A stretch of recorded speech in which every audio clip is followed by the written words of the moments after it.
responding to what you said, and also you before, I mean, this isn't something that anyone in Congress or anyone in a position of authority has taken up as a big issue. And and honestly, as you all know, I think it's much easier to see the impact of, say, changing road designs over something like this, which is very hard to prove that this causes people to drive a certain way. But I mean, in terms of, limiting injuries and deaths, there's, the kinds of remedies that are pushed are kind of more proven, and there are things like road design changes. So this is, a major reason why I wanted to do this, because this, I think, is a factor that is very rarely discussed. So we're just getting started, maybe. Before I hand this over, I just want to say thank you for touching on the point of the weight of the batteries in electric cars. I haven't owned a vehicle in 10 years. I handed over the keys to my pickup truck to rent a bicycle. But every year I ride my bike down to McCormick and go to the auto show looking for a new pickup truck. And I would like a plug-in hybrid, something like that, I think about, which is the worst damage, which is the least damaging thing I can do. I don't know, I have no answer yet. Well, I mean, if it's a plug-in, certainly then it uses less fossil fuels, so that's good. But as we said, I mean, they're just getting bigger and heavier. So from the standpoint of like pedestrian and bicyclist safety and the safety of other people on the road, the extra weight is a problem. Yeah, we had a case earlier this year where a guy riding a Divvy rental bike was struck by an electric Hummer driver at Randolph, Michigan, and that was exactly what was discussed in the movie. It was a 9,000-pound vehicle. So that, I don't know if the crash might have been the guy that survived otherwise. Because all the media reports were, he was going the wrong way. He was going against traffic, and he was struck by my old Ford Focus or something. It's just not in the media's consciousness. You shouldn't have to die for that. Right. And the driver was cited for failure to show due care for a pedestrian in the road. There was some indication by the police that the driver might have been distracted.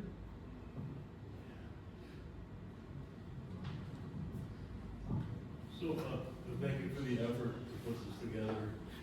When you listed all the people that were contacted, it might be nice to list their contact information, so people who watch this might get involved and send people letters and contact them, so maybe next time they get an opportunity, they might respond to you better with more people saying, hey, what about this? Are you talking about the people that appeared that were interviewed? No, when you listed all the people you contacted that didn't want to, that never got back to you, that never responded.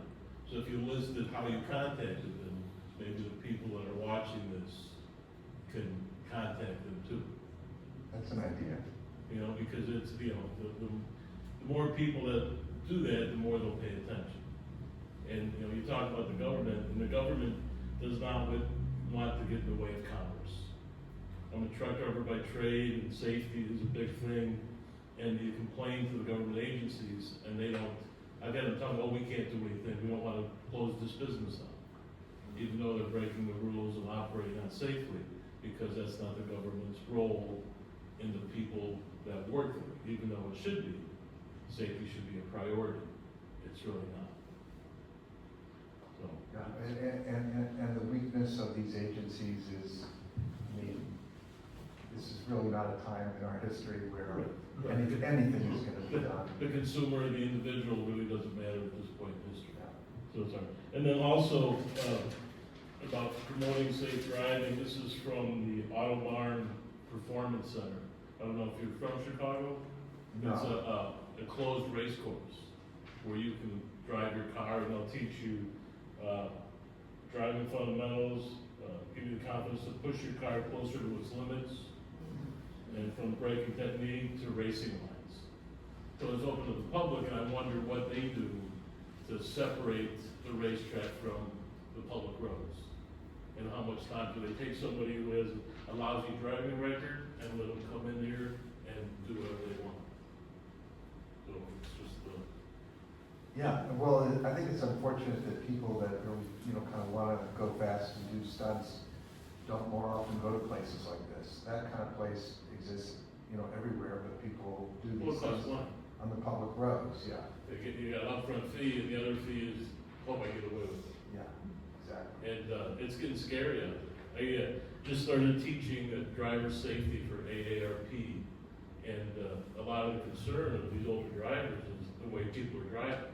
Because they've been driving for 40 or 50 years, and it's never been as bad as it is now. And people just, grabbing on the shoulder, passing when they shouldn't pass, tailgating. It's just, it's a scary time to be on the road. It really is, yeah.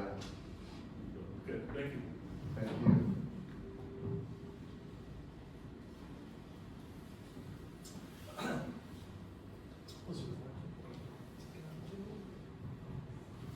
Well, first, thanks for doing this film. I think a lot of us, it already resonates with so many of us here. And for those of you who don't know, today is actually the World Day of Remembrance, so it's fitting that we're watching this today. Because it is about all the road users that are killed. One thing that I've heard is, as advocates, we say there's 40,000 deaths on our roads, and it's 40,000 too many. One is too many. And I've heard that argument that that's just the cost of doing business. So those, for personal freedom, it's the same argument they use for gun, not promoting gun control, right? It's your personal freedom, it's your right, it's your liberty. And who has the right to go around and kill somebody? And then people get scared off by cars being weapons. I don't know how we counteract that. Chris mentioned the public health. Was that the turning point then for the case against tobacco? Because for decades, tobacco ruled the advertising market and movies, and you could smoke anywhere. So what was it really that was the turning point where now we have smoke-free environments, and it's more taboo to smoke in public than it was even just 20 years ago? I mean, I think it's a combination of a bunch of things, but primarily too with tobacco. I used to write a lot of stories about the tobacco industry. One was, there was just a cultural shift where, in a period like, let's say, the 1950s and 60s, you were kind of a middle-class person or an affluent person, and you didn't smoke. It was almost like you had some explaining to do. What was wrong with you? It went to be that people that smoked weren't cool. They were addicts. They were unfortunate. They were to be pitied or looked down on. I mean, but that happened over a very long period of time through lots of public education. And the other thing was litigation was huge. Basically, I mean, pricing the product out of the reach of even addicts, which is kind of what litigation did. Litigation and then higher taxes. I mean, sometimes I'll go into a store, and I used to be a smoker long ago, and see, a pack of cigarettes of name brand is like $9 now or $10. Just unbelievable. How could anybody really afford to have it? And so, it gave a lot of people the kick in the pants to quit. I wish that was the same for driving. I lived in the city for many, many years and relocated to the suburbs for family reasons, and I biked to one of my destinations. It was within 3 miles of where I lived, and I had someone come up to me and say, do you need a ride somewhere? Can I help you? I said, no, I have access to 2 vehicles, thank you very much. This is my preferred mode of getting around. And despite the high cost of car insurance or auto insurance, of cars on our streets, like those new electric vehicles are $80,000 plus, how they are getting out of the range of the average person. But still in this day and age, if you're riding a bike, you are substandard. If you have, I often will pass used car sales lots, and And they say, have a job, get your car, you know, that's why I'm asking, that's why if it, whatever worked for the tobacco industry, it might have taken decades, but I feel there's something there that we can grab onto. Well, but it is changing somewhat. I mean, how many people really use bicycles as, you know, a primary means of transportation today in cities compared to like 10 or 15 years ago? I mean, it's maybe a slow change, but it certainly has changed. I mean, how many miles of bike lanes are there now versus how many there were like 10 or 15 years ago? I mean, you know these things better than I do because I don't bike, but it's a slow build, I think. And, you know, even this, to have people look with disdain on car commercials that, you know, like when you grow up with something, you know, as a young person, and it's like the wallpaper, you know, people see these kind of ads and usually it can make an impression on them, you know, in a very subtle way, but they don't go like, what the hell? Traffic deaths have gone up and these guys are celebrating this kind of driving? Like, how flippant and tone deaf is that? I mean, how many people feel that way? But more and more people will if it's discussed and, you know, but it's a very slow, I mean, these kind of cultural changes are very slow, and in the absence of any real regulation, you know, it's just gotta be probably a cultural change. On the note, just a couple more things. Bryce had mentioned teaching for AARP. I recently learned AAA has their own online driver safety that if you take their online course, you can get and you have insurance, you can often get a discount on your insurance. So approaching like the AAAs in the different states or that represent different regions, that could be a way to get this in front of people as part of their online course, add it to the course, maybe the 58-minute version or something. And then Dave had mentioned some of the work that Ride Illinois does, and I'm just wondering if there's an opportunity with the Ford, what is the Ford Foundation that does they have a driver safety course as well, that he and I had an opportunity to experience, and they get in front of teens before they're actually driving on a closed circuit course to show them this is how you can contain a spin out, or this is the actual braking power that your vehicle has.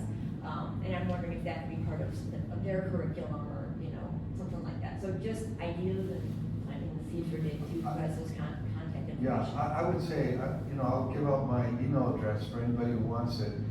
And if the organizations you think that might be worth approaching, I hope you'll write to me. And I mean, I won't remember everything you're saying right now, but I would like to have that. And I mean, I can't tell you really how hard it's been to get in front of some of these organizations, you know, that you'd think, well, this is a free resource, you know, you could use it. It's just been very, very hard. And I think it's because, you know, everybody is busy. It's not a part of their regular job to watch a movie and decide how it might fit into what they're doing, and whether there are any kind of liability implications of it at all. So it's just very hard to get people that would seem to be kind of natural consumers of this to consume it. So I you know, all your ideas, and if it seems like something that might work, I might write back and say, will you introduce me to them? Just in some of the things that have come up. So the U.S. is a leading, like, of developed countries that has the leading crash rates or fatalities. And yet these are global auto industries. So what is it that other countries are doing that are preventing these fatalities? I know in other countries they won't tolerate it. They focus on safety. There clearly is something being done differently in other countries. Stellantis, global manufacturer, now owns Dodge with the muscle cars, but yet they're based in Amsterdam, which is known for being safe and, you know, promoting road usage for all. So, what, are they just taking advantage of the fact that the U.S. has this? They can just make money off of this somehow. Like, where is that disconnect, like, from other countries to here? Because these are global automakers, and this is clearly not a problem. It's a problem around the world, but clearly it is more predominant here. So what is going on differently here than in other parts of the world, where it seems to be more regulated and constrained? Well, I mean, I think we know that there's more of a sort of an ethos here of personal freedom, elevating personal freedom above everything, to a much greater degree than, say, in Western European countries or even in Canada, I think. And I don't really know the answer to your question. I think the road systems are very different in a lot of these countries. So I think people have to go slower sometimes. So I don't know. I mean, this has just been accepted as a fact of life that a huge number of people are dying. And, you know, before the creation of the National Highway Traffic Safety Administration, and I mean, you know, we had years where we had, you know, 55 or 60,000 deaths in this country. I mean, going way back, you know, in the 1950s and 60s. So things are actually better now than they were, but they're worse now than they were, you know, like in 2012. I mean, that was one of the things that got me interested in doing this, because I saw these two things happening. That after this period when the number of deaths went down to 32,000 or something, which is horrendous, but it's a lot lower than today. They were starting up again pretty steeply. And at the same time, you know, these kind of some of these tone-deaf promotions for these cars is that, well, this has really nothing to do with us. I mean, you know, we don't tell people to be knuckleheads, you know. We're just trying to get you to buy our car. And this is, you know, what this car has. It has a lot of power.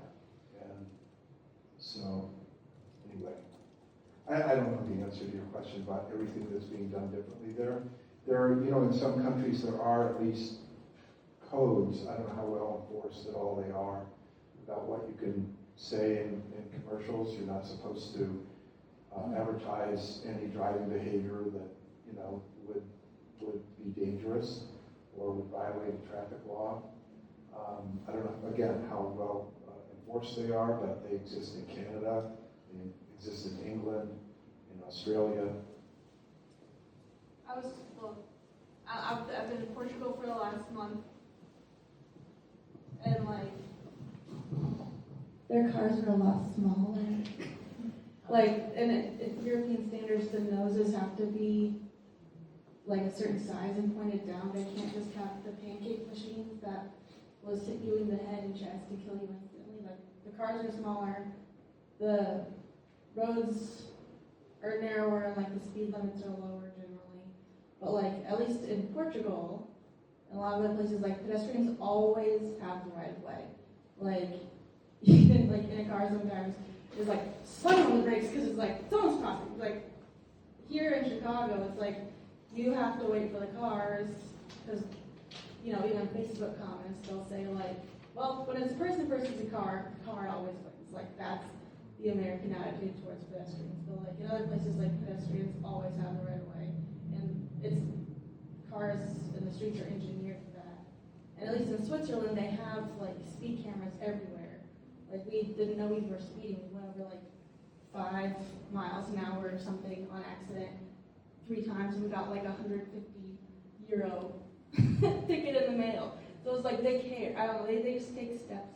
Sorry, I didn't mean to like over, but like, they actually think about people on the street, and they build things to human scale. Like, people in the cars are even like below you when you're standing up. So there's like a psychological aspect to that too. Sorry, I'm just thinking Oh, about that's it. okay. And also, you know, I mean, now in Europe, there's a requirement. They call this speed limiters, but to me, it's kind of a misnomer. Cars and trucks are going to have an audible and visual warning that you're going, you know, over the speed limit or 10 miles over the speed limit. I mean, they stop short of actually putting a limit on the car. It physically prevents it from going a certain speed, but at least now it's going to have to be designed to show you very prominently that you're speeding. And, you know, that hasn't happened here. Yeah, so thank you so much for making this film. So I am a junior in high school. I'm at Evanston, which is a suburb just north of Chicago. And One of the things that's particularly scary to me is every year I see the driver's ed industrial complex turning out like hundreds and hundreds of my classmates as new dangerous and reckless drivers, you know. And so I feel like when people are they're freshmen, sophomore years of high school, they're biking, they're taking the bus to school. Very few people drive because they have to get driven. Once they turn 16, it's the weirdest thing, like a switch just gets flipped, and all of a sudden now everybody's complaining about parking and gas prices. It's like you guys are like 16 years old, you know. So like, there's like, I think, of course, with the driving age being 16, that's bound to happen. But I think we need to make driving less appealing than more sustainable modes of transportation. Like if we can just make biking cool. Like Evanston has a very compact, pre-car, street grid, pretty good bike infrastructure. So it's not that. That's not the reason that most people drive still. It's like the perception. You know, driving is cool. If you bike past getting your driver's license, you're a weirdo, right? So how do we shift that cultural perspective from what you work on? I don't know, you could get parents to say, you're responsible to pay for the insurance. That would stop it right there. And the gas, yeah, I don't know. I mean, that's a good point, but this is just purely anecdotal, it might be wrong, but I think the drive of a 16-year-old to get their license and to have either their own car or have, you know, access to a car a lot, that drive is not as powerful as it was when we were coming up. I mean, I think there are kids now, aren't there, that, you know, that are perfectly willing to wait. One of them, yeah, so I agree. I think things are changing slowly. I appreciate your perspective on that. Only 60% of 18-year-olds now have driver's licenses. Wow. It used to be above 80. So it's very true. And I will say there is an education piece to this. We need education in schools in Illinois. It's something that we've been, right, Illinois partners have been pushing for years. We understand that teachers are overwhelmed. They have a lot to do. But from the driver's ed standpoint and that curriculum, it's a tough nut to crack because the Secretary of State, which owns tests, doesn't want to be seen as catering. We were told if they were to add more questions, there would be special interests. They want to cater to special interests. But even that, you know, we're hoping we'll get some more content about how the driver's test people outside of vehicles. Because there's this idea in this country that once you have a driver's license, well, everything's great. We're actually having people say, state legislators, to ride an e-bike, a legal e-bike, we think you should have a driver's license. I mean, it's crazy how much weight is put on maybe 50 hours behind the wheel. And all parents can fudge that, and then taking them on the test and going through. Yeah, apparently. Do all public schools in Illinois offer driver's ed? Because in so many places they don't. Not all. The number's declining. Yeah. That's not good.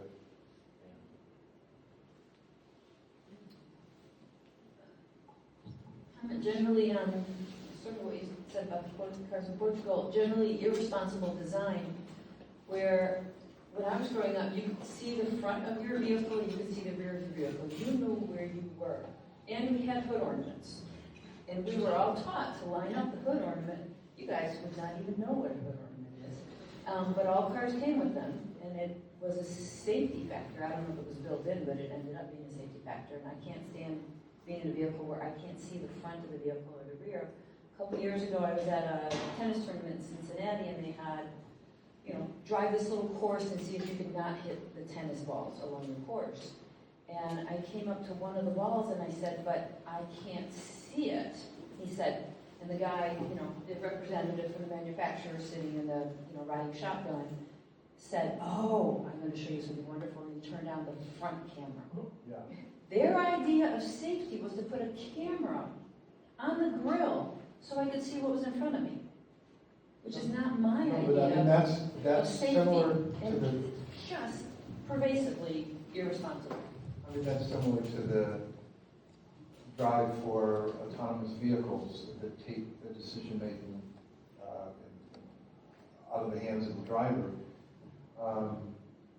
The way cars are made now, and the new ones do have a lot of really pretty good safety features as far as showing you if you're, you know, in your own lane and if anybody is coming up on your blind spot.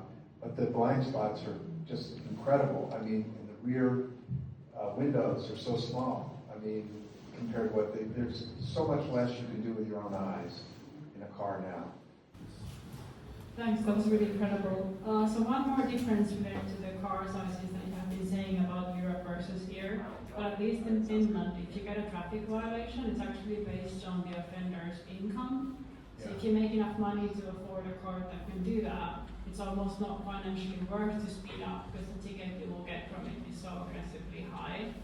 But sort of on that note, as a European, I have never seen a car act like that, so I do wonder about this difference in how much you're allowed to say in ads. Like out of the scholars that you interviewed, had anyone studied this? Are they really truly so different between US and Europe? Well, I mean, I've never seen the content analysis of ads in the US versus ads in Europe. And I have to say, you know, some of this stuff is on regular TV. Some of it is on social media that is, you know, attractive to and trying to attract, you know, certain people, like young adults, particularly young males. Some of this stuff that was shown is not, you would not be watching a TV show and see it. Some of it you would. And Football. You see a lot of it on football. you see some of it on football, yeah. There is I think the latest effort around enforcement is focusing on super speeders.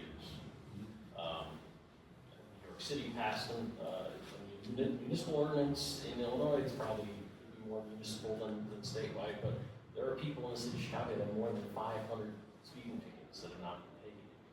The focus of the super speeder effort is the repeat offenders, but then also the one-time egregious offenders that are going incredible speeds that are shown in the film. So we'll see if that happens. The idea there is one that is cited as a super speeder or caught up in or caught by the system would have kind of a debate device, an alcohol device installed in the vehicle. I think actually that legislation is passed, I think in Virginia and Washington State, that if a driver who's kind of a serial reckless driver, they've been cited a bunch of times for, first of all, I mean, I think they found when you take people's licenses away, a lot of times it doesn't stop them from driving, so if they're really horrendous drivers, take their license away, they still can go out and kill people or kill themselves. That if you are one of these people that is found to be, you know, you've got a string of these kind of incidents that you've been cited for, you have a choice of losing your license or you have this kind of device installed on your speed. I don't know how the technology works, but it will actually limit the speed of your vehicle to, I don't know whether it's 5 miles above the speed limit wherever you are, it's something like that. And some of the people that have lobbied for this have statistics that, purport to show that a really surprising, I don't know the percentage, but a surprising percentage of really severe accidents are caused by a very small kind of number of people, relatively speaking. It's not very random, as you might think. And so if you could either, make it impossible for those people to go too fast, it would have a very salutary effect, is the idea. I think these two states have actually passed this now, and it may not be in, there's a period of time before these things are implemented. So it may not be actually physically a fact today, but it will be soon for drivers like that. So the mention about in Finland where you pay a percentage of your income for fines should be a wonderful thing. And it would slow people down who buy these expensive cars when they have to pay a $5,000 or $6,000 ticket. Now they have to pay a $100 ticket, do some traffic school, and they're on their way. And then you mentioned about the accidents are a small death effect. So after 9/11, close to 3,000 people died, but in a matter of 6 weeks, that many people died on the highways. And the uproar over the people on the highways didn't equal anything to what that happened after 9/11. No, yeah, I mean, you know, not so long ago, there was a lot of national news coverage of, you know, the measles death of 1 or 2 children.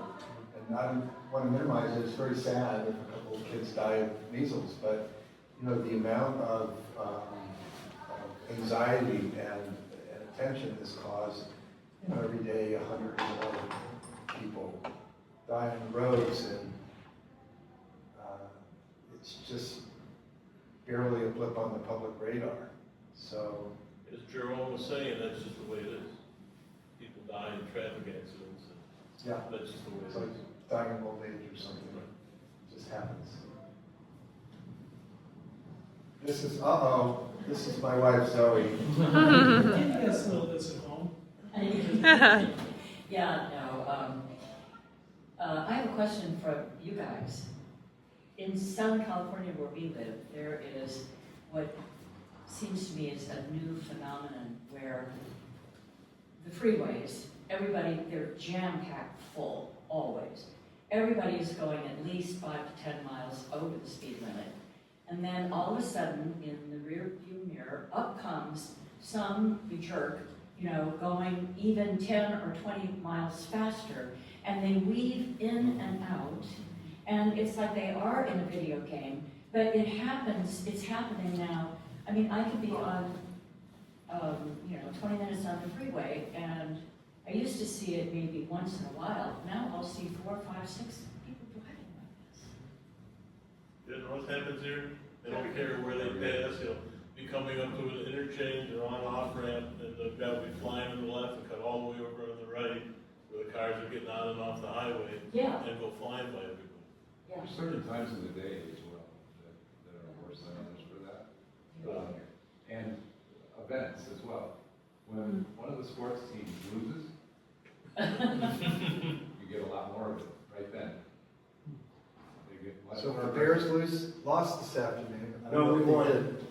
You won, okay. It's gonna be very mellow out there. Definitely, like if you're on the outbound Eisenhower after a Blackhawks game and Blackhawks lost, it gets pretty crazy out there. Yeah. Are there more cars on the road than 10 years? I mean, I don't know Yes. the data.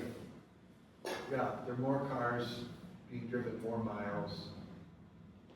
So, Well, this is what, and you know, by the way, this is like one of the ways, I mean, to the extent that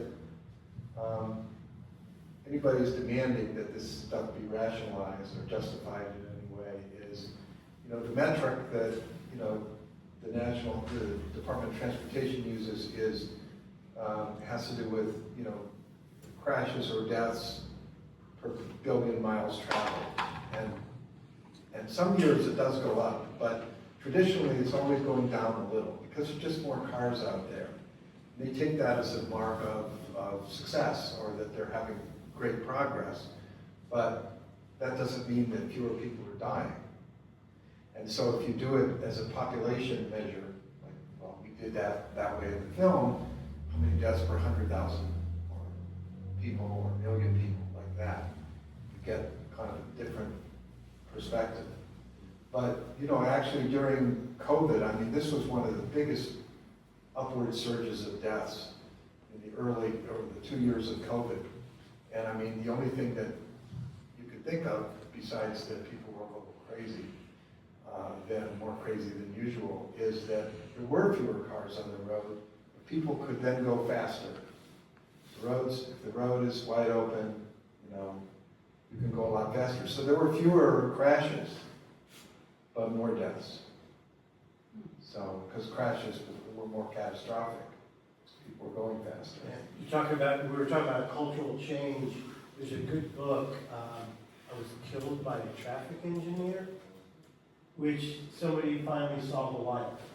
I shouldn't say somebody finally, but somebody in the industry started to understand what we're doing, designing, and how we're designing. I mean, again, I'm talking to the choir, but it's a well-written book. The Logan Square roundabout is gonna be a mess. You think it's gonna make Oh, Is Jesus. it more dangerous? You It's don't think it's slow down horrendous. drivers? So I live 2 blocks south of there. No, there's no, it's two-way. There's new lights. There's, where the hell, how, I just like plow through where I'm going on my bike because I have no idea what they think. Yeah, I mean, it's just ridiculous. And the at Lowe's Court Preservation meeting a couple of weeks ago, the guy said, oh, the traffic engineer, I think it's gonna be great. Is it finished yet? Yeah, it's finished and Okay. open. We got someone writing about that for Streetsblog, so. Go ride on it, John. Ride north, south, east, west. It's just, I was there this morning, were you walking, riding, I was driving? walking, and I used to Did you live in figure out Open where you Square. were supposed to go? No, but I was like also crossing like where art and science is. I used to cross there all the time. I was like, watch where you're going. Now I'm like, oh, now I can get my cars in 9 different directions. That's great. It's like, what? How is this an improvement? I don't know. It's cool. They really outdid themselves. Well, at least they put in a nice plaza. Seriously. Yeah, but there's not much to keep traffic from driving across the plaza, except for some barricades that are up now. I'm not sure how long. If you haven't been through it, just take you and a couple friends and navigate it. I sent a bunch of photos back when they were still constructing it a couple months ago. It's a mess. I guess I'll say one or two things about the movie. So, you mentioned street takeovers. So that's a major issue in Chicago. And I'm thinking about one case, this isn't really a street takeover one, but there was a situation where a woman was, I think, walking away from a music festival in a near suburb and got struck by a driver who was racing another driver on Pulaski Road, near 95th Street. She was fatally struck. And Pulaski has seen a lot of pedestrian deaths. It's a 5-lane road that runs most of the way through the city. And the Chicago Department of Transportation is now doing some safety improvements to it. There's a community organization called the Southwest Collective that's been doing a lot of outreach about that, as has the Active Transportation Alliance. They've been talking to residents and getting people to fill out surveys. So they're starting to do sort of a road diet, sort of stuff to keep people from being able to do U-turns in the intersection. And they're trying to get the Illinois Department of Transportation to sign off on doing permanent infrastructure with concrete, not just flexible posts. So, that's a sign that that's one way to deal with it. So, another thing about the lower crash fatality rate in Europe, someone mentioned the income-based traffic fines, which would be something that'd be good to do in the United States. Another thing is in countries like the Netherlands and maybe Copenhagen, if you're a driver and you strike a vulnerable road user, a pedestrian or a bike rider, and it's not completely clear that it was the victim's fault, then you are held accountable for it. So that makes drivers behave more carefully. That makes sense. As far as scaling fees for traffic violations according to income, that would be a real tough sell in this country. Because the argument would be, well, if they're rich, it's not going to have any effect, because if they're wealthy, they don't mind paying the fine. It's not going to change their behavior. But depending on how scaled it is, I'm sure it probably would. So you're from Finland? Because I read an article about one of the richest men in Finland got a speeding ticket and had paid $50,000 for it. He was very upset about it, so it probably did affect his behavior. What'd you say? That was a funny day for us. Uh, No, it is very good. I mean, we don't have wealthy people You want some? We can name a few. Said you wanted If there's anything else, I'll take it, but also, as John mentioned, there is a bar, or the Montrose Saloon, just across. Yeah, it's We could two go there. storefronts east. They have a nice beer garden. They're expecting some of us to show up. I think a few of us will be there. We can talk about Streetsblog stuff if anyone reads that. Ellen writes for us sometimes too. And they'll have a nice fire pit for us. What else can I tell you? We're doing a fundraiser for Streetsblog. We're the city's transportation news and advocacy website, part of a national network. It's chi.streetsblog.org. At the top of our page right now is an article about a person who was fatally struck. It appears at 95th near the Red Line terminal, just a couple blocks west of that. So, we try to keep track of all the pedestrian bike fatalities that happen in town and try to get more information on what happened and how they can be prevented. Whether the local, one other big thing we didn't mention is, in February, the city council, there was a proposal to pass a 25-mile-per-hour speed limit here, and it got voted down by 28 to 21 alders. And a big argument people gave was equity, that they didn't want low-income people to have to pay more tickets for speeding and things like that. And one argument was made that it's low-income people who are suffering most of the deaths from the traffic crashes. So it's sort of an equity issue as well.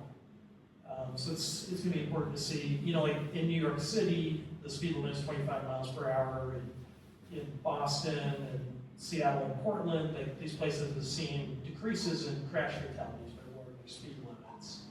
And even if not everybody obeys the speed limit, just if everybody knows you're supposed to go 25, then if people are going 35 instead of going 40, our speed limit now is 30, then that'll be an improvement. A 1 mile an hour reduction in average speed from 30 to 29. If one pedestrian's in a crash, has a 21% greater chance of surviving. 1 mile an hour. So for those who say, well, it's not got to only be infrastructure, there's a speed limit, you can slow traffic down. 1 mile an hour, I'll take that chance. Can aldermen change the speed on some of their streets? Because I live up near Rogers Park in front of Broadway Armory. You know what the ward map looks like. It went to 25. It went to 25 over there where they put the new speed camera. Right now, it is street by street and alder by alder. So yes, they can, but you go on Chicago Avenue, which you're going for north, it's posted 30, and there's no way. Yeah, nobody anyone drives the can actually speed. go that fast, but it's posted, so people think they can. In the middle of the night, they can.